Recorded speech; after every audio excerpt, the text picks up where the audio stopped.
السلام علیکم۔ اس ویڈیو کے اندر ہم 12th کلاس کی اردو کی پیئرنگ اسکیم کو دیکھیں گے۔ سب سے پہلے ہے حصہ معروضی جو کہ 20 نمبر کے ہوں گے، معروضیات کی 20 نمبر کی، اور جس میں حصہ نثر ہوگا۔ یہ حصہ سبق میں سے آتا ہے اور 5 مارکس کے اس کے اندر سے معروضی آئیں گی۔ اس کے بعد ہے نیکسٹ مطابقت اور حروف کا صحیح استعمال۔ معروضی کے اس حصہ میں مطابقت اور حروف کے صحیح استعمال سے متعلق سوالات ہوں گے جو کہ 5 نمبر کے ہوں گے۔ رموز و اوقاف، اس حصے میں رموز و اوقاف کے استعمال سے متعلق معروضی سوالات ہوں گے 5۔ اس کے بعد امدادی فعل، یہ حصہ امدادی فعل کے استعمال سے متعلق ہوگا اور اس میں 5 معروضی سوال ہوں گے۔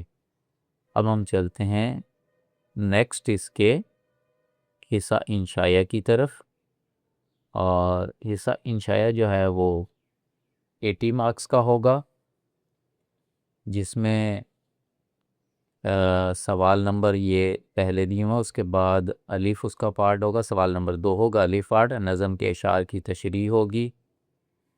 حصہ نظم میں سے 2 اشعار کی تشریح کرنی ہوگی، شاعر کا نام اور نظم کا عنوان بھی تحریر کرنا ہوگا۔ تو اس کی نمبر ڈیویژن کچھ اس طرح ہوگی، 1 + 1 + 8 ٹوٹل 10 مارکس۔ اس کا بے پارٹ ہوگا، غزل کے اشعار کی تشریح ہوگی۔ حصہ غزل میں 3 اشعار دیے جائیں گے اور تینوں کی ہی تشریح الگ الگ کرنی ہوگی۔ شاعر کا نام لکھنے کا 1 نمبر ہوگا، تو ٹوٹل اس کے 10 نمبر ہوں گے۔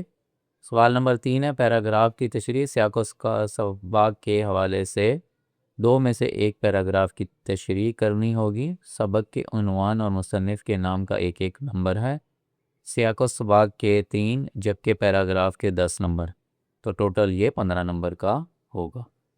سوال نمبر 4 ہے سبق کا خلاصہ ہوگا۔ 2 اسباق میں سے 1 کا خلاصہ لکھنا ہوگا۔ مصنف کے نام کا 1 نمبر ہوگا۔ ایک سبق کا خلاصہ پہلی آدھی کتاب اور دوسرا خلاصہ باقی آدھی کتاب سے ہوگا، ٹوٹل 10 نمبر کا ہوگا۔ سوال نمبر 5 ہے جی نظم کا خلاصہ۔ نظم کا خلاصہ اور شاعر کا نام بھی لکھنا ہوگا جو کہ 5 نمبر کا آئے گا۔ اس کے بعد مضمون ہے، دیے گئے 3 میں سے 1 عنوان پر مضمون لکھنا ہوگا جو کہ آپ کے پاس آئے گا 20 نمبر کا مضمون آئے گا۔ 3 میں سے ہم نے 1 حل کرنا ہے۔ اس طرح سوال نمبر 7 ہوگا جو کہ خط ہوگا، دیے گئے موضوع پر خط لکھنا ہوگا اور وہ ہوگا 10 نمبر کا۔ اسی طرح یہ پورے 100 نمبر پورے ہوئے۔